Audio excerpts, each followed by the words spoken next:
Amigos, ¿cómo están? Muy buenos días. Pues aquí seguimos meditando en este tema acerca de los principios que debemos de tener al principio del año y que son los que nos deberían de acompañar, y estos son principios fundamentados en la Biblia. Piense esto, decía el profeta Habacuc, aunque no haya uvas en las vides y aunque no haya rebaños en los campos, con todo y esto me alegraré en el Señor, porque Él es el que aligera mis pasos. Y hay veces que pareciera que el mundo se nos va a desmoronar, y entonces tratamos de consolarnos con la idea de que Dios por algo hace las cosas, o que Dios nos llevó a ese lugar. Y ciertamente muchas veces Dios nos lleva a ese lugar, pero nos lleva con un entendimiento. Estábamos hablando en el video de ayer acerca de José. Estábamos hablando de que Dios le da una promesa y José se aferra a la promesa en casa de Potifar. Pero también se dio cuenta que había combinado dos cosas: sus talentos naturales con el favor de Dios. Entonces Dios lo lleva a un siguiente nivel y lo mete a la cárcel. ¿Por qué? Porque Dios habla todo el tiempo en su Biblia que lo que anhela es nuestro corazón. Y José no importó de que fuera traicionado por sus hermanos, vendido como esclavo, tratado como esclavo por parte de Potifar y ahora metido en la cárcel, su corazón seguía siendo de Dios. Y eso es lo que Dios estaba buscando, que nada apartara su corazón de Dios. Y entonces revela la historia de la Biblia, ¿sí? Entonces revela la historia de la Biblia, que José, siendo un prisionero en la cárcel, tenía las llaves de la cárcel misma. Y este es un principio importante de la Biblia.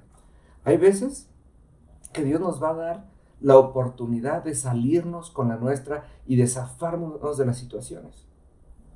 Pero José tenía un corazón para Dios. Y lo que hizo José es que decidió permanecer en el lugar que Dios lo puso hasta que Dios le dijera lo contrario. Y esto es impresionante, porque si nos vamos al Nuevo Testamento, nos encontramos a un Pedro adorando en la cárcel y de repente se le caen las cadenas y tuvo que venir un ángel a decirle: ¡salte! Pero José sabía que estaba en un tiempo de gobierno y donde Dios le estaba enseñando a gobernar en cualquier lugar, porque conocía este principio que decía: si en lo poco te he puesto, sobre lo mucho te pondré.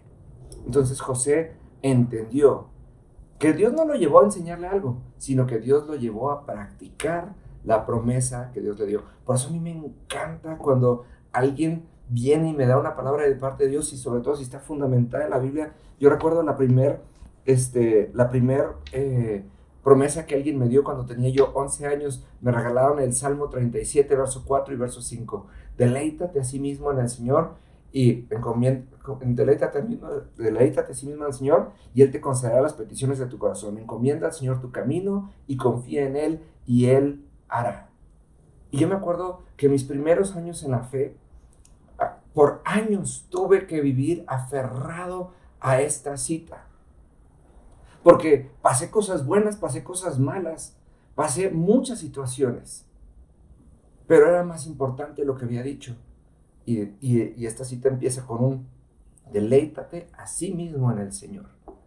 Ahora sí que conoce a Dios y disfruta su carácter, disfruta su plan, disfruta su voz, y te vas a dar cuenta que todo lo que pongas en tu corazón, el Señor lo va a hacer florecer. Y es algo que prevalece hasta el día de hoy. El día de hoy yo vivo de esta manera. Cuando tengo una cita donde Moisés cuestiona a Dios y le dice: Señor, ¿cómo se sabrá que somos de tu agrado, yo y tu pueblo? Si es tu presencia con nosotros la que nos diferencia a tu pueblo y a mí del resto de los pueblos de la tierra. Y entonces entiendo que como hijos de Dios estamos prácticamente obligados a vivir una vida diferente a las demás personas, porque el favor de Dios y la presencia de Dios hace que las cosas sean diferentes.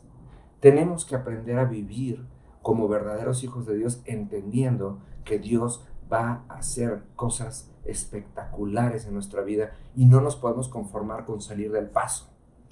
José tenía las llaves de la cárcel. José tenía el favor, ¿sí? José tenía el favor del administrador de la cárcel. José podría haber hecho lo que quisiera, sino que entendió que tenía que ejercer gobierno en el lugar donde estaba. Hay veces que usted y yo tendríamos que detenernos en nuestro caminar y aprender a ejercer gobierno en cada lugar a donde vamos. ¿Qué le parece? Nos seguimos viendo mañana con la siguiente parte de este tema.